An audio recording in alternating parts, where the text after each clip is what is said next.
जैसे शंकर भगवान पर चढ़ा हुआ बेलपत्र, हम तो यहां तक कहते हैं किसी को हार्ट की बीमारी है, डॉक्टर को दिखाओ, डॉक्टर शंकर का एक रूप है। दवाइयां लो, जांच कराओ, डॉक्टर जो बोले वो करो, पर उसके साथ एक काम और करो, एक बेलपत्र शंकर भगवान पर चढ़ी हुई श्री शिवाय नमस्तुभ्यम बोलकर अपने लेफ्ट जेब जो होती है उस जेब में लेफ्ट की ओर उस बेलपत्र को रखना प्रारंभ करो।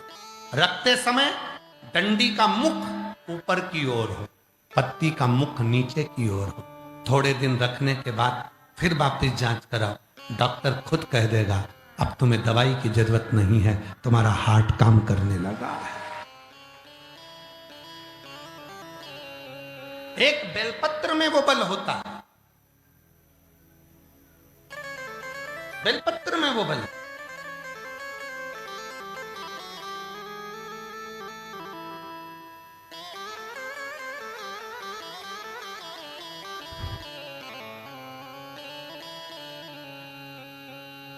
केवल वनस्पति, वनस्पति का मतलब क्या होता है? आप सब लोग तो झारखंड में रहते हो, चारों तरफ वन ही वन है। वनस्पति का मतलब क्या है?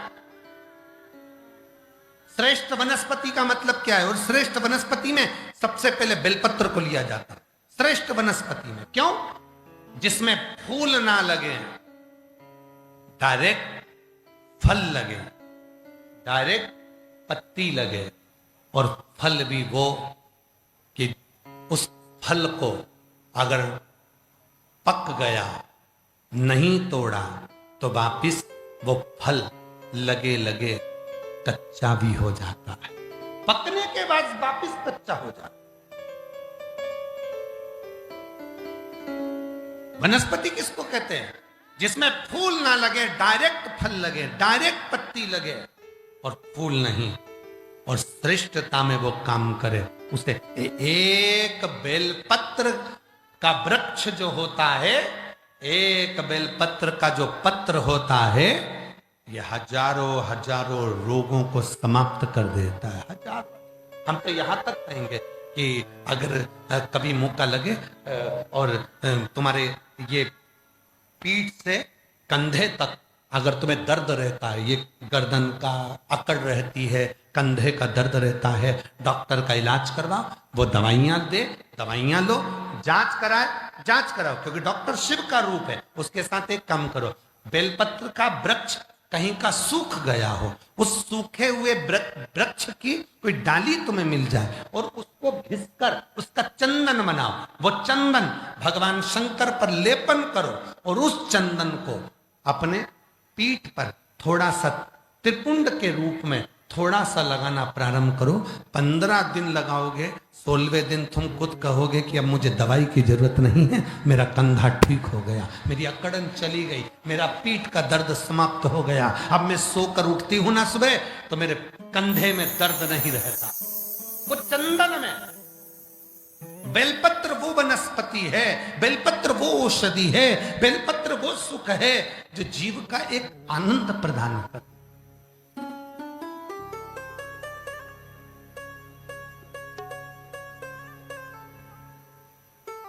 श्री शिवाय, जम के बोलो जरा, सब बोलो साथ में, श्री शिवाय नमस्तुभ्यम वो मंत्र है जिस मंत्र को सिद्ध करने की जरूरत नहीं पड़ती। बेलपत्र वो औषधि है जिसको सिद्ध करने की जरूरत नहीं पड़ती। रुद्राक्ष वो भगवान शंकर का फल है जिसको सिद्ध करने की जरूरत नहीं पड़ती। धतूरा शंकर भगवान का वो प्रिय फल है, वो पुष्प है जिसको सिद्ध करने की जरूरत नहीं पड़ती। सफेद आंख की जड़, सफेद पुष्प आंख का वो है जिस पुष्प है जिसको सिद्ध करने की जरूरत नहीं पड़ती। शमी का पत्ता वो पत्र है जिसको सिद्ध करने की जरूरत नहीं पड़ती। भस्म वो है जिसको सिद्ध करने की जरूरत नहीं पड़ती। और शंकर का धाम वो धाम है जहां पर जल भी गंगा जल बन जाता है, उसको सिद्ध करने की जरूरत नहीं पड़ती। को सिद्ध करने की जरूरत है।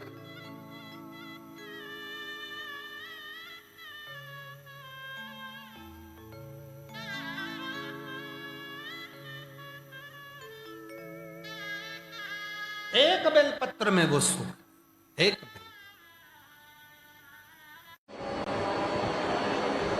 भगवान ओघड़दानी की कृपा, शिव कृपा का मतलब क्या होगा?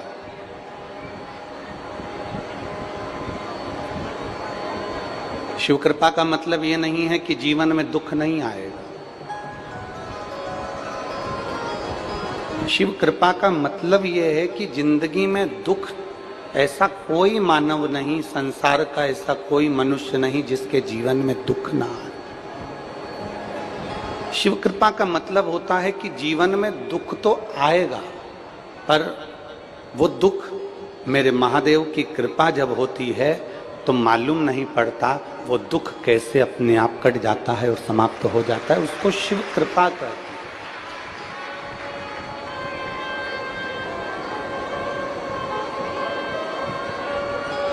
जिन ओमकारेश्वर भगवान की पवित्र भूमि पर हम बैठकर कथा सुन रहे हैं, जरा विचार करिएगा अपने भाग्य का। जिस भूमि पर मार्कंडे ऋषि बैठकर धर्मराज युधिष्ठिर को कथा सुनाते हैं, जिस भूमि पर आकर अर्जुन भगवान शंकर को स्तुति कर याद करता है और भगवान शंकर को प्राकट्य होने के लिए कुछ संपूर्ण विश्व में यज्ञकर्ता जो यज्ञ को भूल गए थे उस यज्ञ को कराने के लिए वापिस देवादिदेव महादेव को प्रकट करते।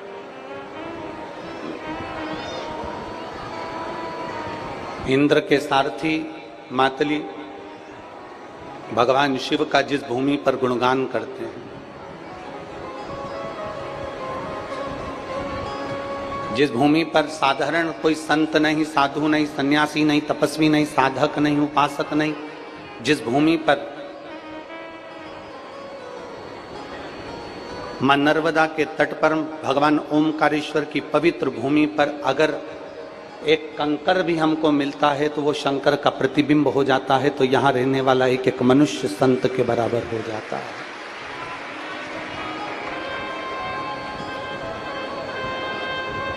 साधारण नहीं हो आप यदि कथा श्रवण करने के लिए आए हो तो मेरे देवादिदेव महादेव के कोई आपका संबंध पुराना होगा, कोई रिश्ता आपका और बाबा का पुराना होगा, जो मेरे ओमकारेश्वर बाबा ने आपको झाला देकर यहां बुलाकर कथा श्रवण करवा दी।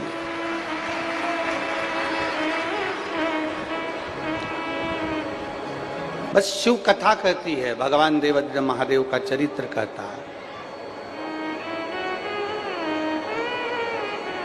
जितना अपने भरोसे को दृढ़ बनाते चले जाओगे उतना मेरे शंकर के करीब होते चले जाओगे। स्वयं ब्रह्मदेव भगवान शिव को नहीं जान पाए।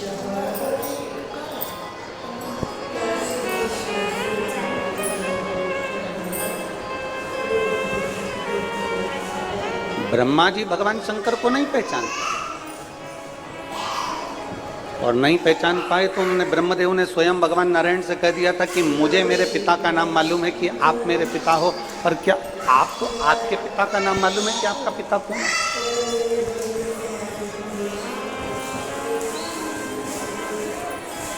क्या आपको मालूम है कि आपके पिता कौन है?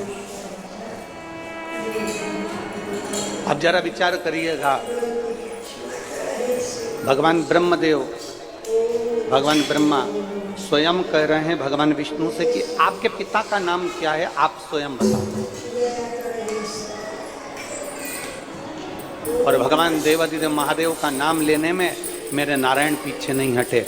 मेरे भगवान विष्णु ने उसी समय कह दिया कि मेरे पिता भगवान देवादिदेव महादेव भगवान शिव है।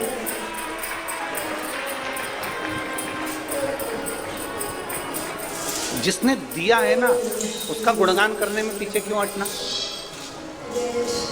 यहाँ पर ये हजारों पत्र आते हैं, आखिरी दिन आप लोग पत्रों का दर्शन करेंगे कि यहाँ इतने सारे पत्रों का ढेर लग जाता है, पत्र इकट्ठे हो जाते हैं। ये पत्र क्यों लिखते हैं लोग? क्योंकि उनको मालूम है जब भगवान नारायण अपने पिता का नाम भगवान विष्णु का, भगवान नारायण भगवान शिव का नाम लेने में पीछे नहीं हटते, ब्रह्मा जी अपने पिता का नाम लेने में पीछे नहीं हटते, जिसने दिया उसका नाम लेने में पीछे क्यों हटना? इसलिए लोग पत्र लिखकर भेजते हैं कि मेरे महादेव को जल चढ़ाने पर मुझे क्या फल की प्राप्ति है, महादेव को जल समर्पित करने पर, मेरे महादेव का नाम स्मरण करने पर, मेरे महादेव को एक बेलपत्र समर्पित करने पर, मेरे शंकर के मंदिर जाने पर मुझे क्या फल की प्राप्ति हुई। और शंभु शरणे मांगू घड़ी रे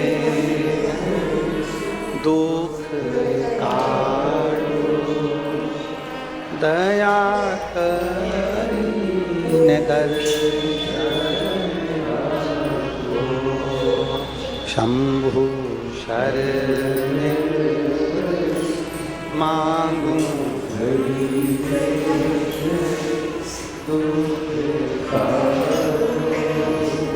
दया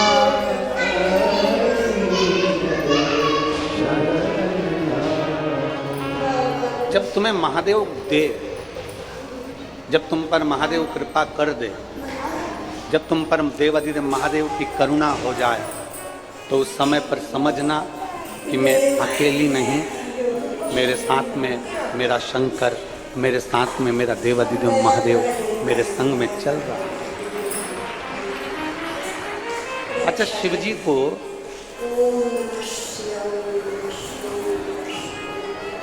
आप लोगों ने एक नाम सुना होगा, अपन सब भगवान शंकर को शिव शंभु भी कहते हैं। क्या बोलते हैं? जम के जरा बोलो, शिव शंभु। शंभु का मतलब क्या है? स्वयं भू। शंभु का मतलब क्या है? स्वयं प्रकट होने वाला, आजन्मा, मृत्यु से परे। मेरे राम जी महाराज को पृथ्वी पर आना पड़ा तो मेरे राम जी महाराज को वापस जाना पड़ा। मेरे भगवान कृष्ण को पृथ्वी पर आना पड़ा तो मेरे भगवान कृष्ण को वापस जाना पड़ा। साधु संत ब्राह्मण गुरुजन तपस्वी जन साधक जन उपासक जन और आप और हम, जब पृथ्वी पर कोई मनुष्य जन्म लेता है तो उसको वापस जाना पड़ता है। मानव का जन्म मिला है तो वापस जाना पड़ता है। पर मेरे देवादिदेव महादेव को कहा गया शिव शंभु। शंभु का मतलब है कि जो स्वयं प्रकट हुआ है, जो स्वयं सामने प्रकट हो गया, जो स्वयं है, जिसका कोई माता नहीं, जिसका कोई पिता नहीं और जिसका कोई शुरुआत से लेकर कोई अंत नहीं दिखता, वो स्वयं शिव शंभु स्वयं प्रकट होता है और अपने जनमानस का कल्याण करता है स्वयं।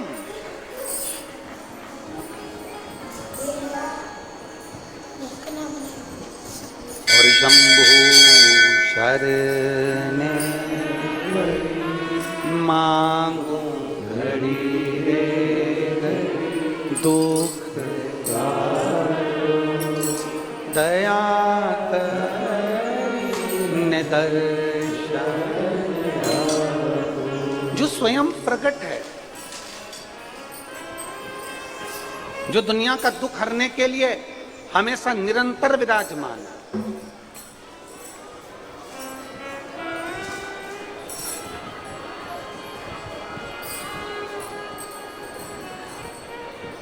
कल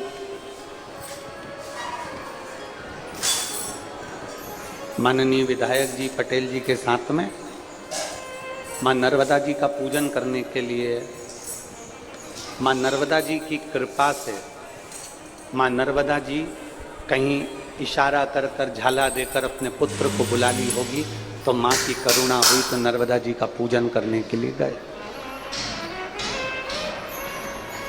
अम्मा नर्मदा जी का पूजन करने के लिए गए। वहां पर विप्र ब्राह्मण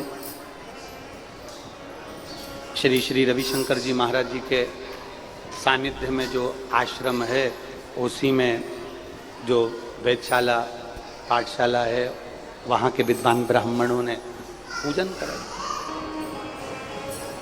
अब पूजन करते करते माँ रेवा मैया की गोद में, माँ रेवा जी के जल में, महारानी के उस आंचल में, माँ रेवा मैया के जल के अंदर मछलियों का दर्शन हो रहा है। जरा ध्यान देना कथा पर, बहुत बहुत जो अनुभव किया वो बताने में कुछ नहीं जा।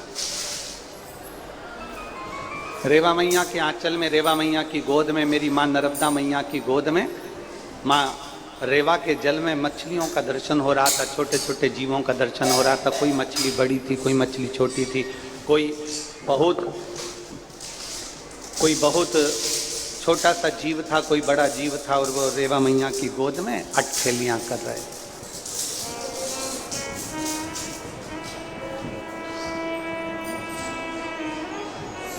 अब मन में ब्राह्मण देवता ने हाथ में पुष्प देकर बिठाया और वो मछलियां, वो जीव दिख रहे थे, तो मन में एक भाव प्रकट हुआ।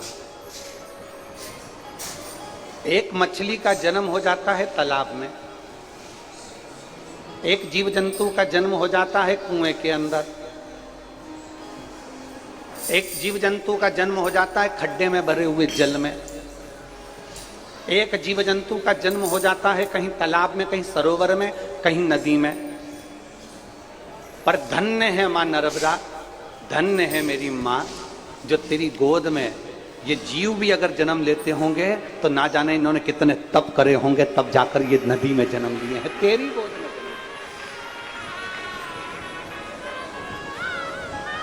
माँ इन मछली ने, इन कीड़ों ने, इन जीवों ने माँ कितना तप करा होगा, कितना तप। माँ इन जीवों ने कितना तप करा होगा, तब तेरे जल में, हे माई नर्मदा,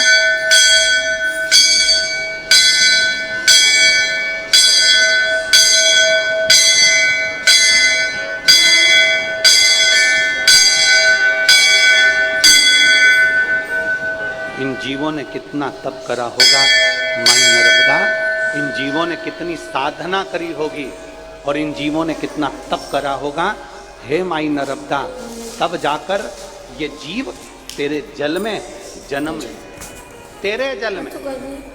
और अब ये तो हो गई जीव की बात। आप जरा विचार करिएगा कि जितने माँ नर्मदा के तट पर ब्राह्मण, संत, साधु, गुरु, तपस्वी, साधक, उपासक और जितने गांव, जितनी बस्तियां, जितने नगर मेरी माँ नर्मदा के तट पर बसे होंगे, जरा विचार करना वहां रहने वाले भी कोई साधारण संत से कम नहीं होंगे। उन्होंने कितना तप करा होगा तो माई नर्मदा के तट पर विराजमान हो गए।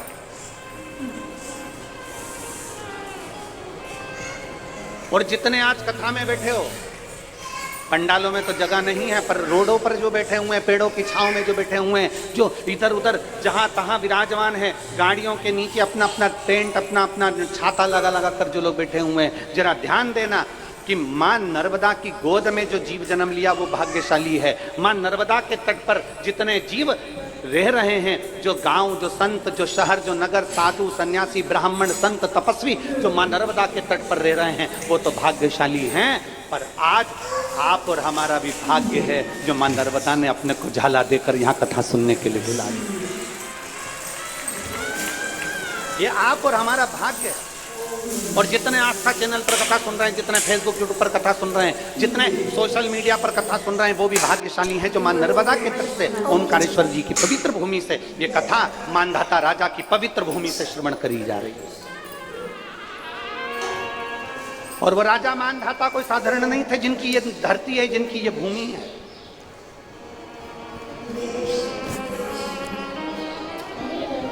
उज्जैन में क्या महाकाल बाबा ऐसे ही प्रकट हो गए? काशी में क्या मेरे विश्वनाथ जी ऐसे ही प्रकट हो गए? सोमनाथ जी में क्या मेरे सोमेश्वर महादेव ऐसे ही प्रकट हो गए? नागेश्वर भगवान क्या ऐसे ही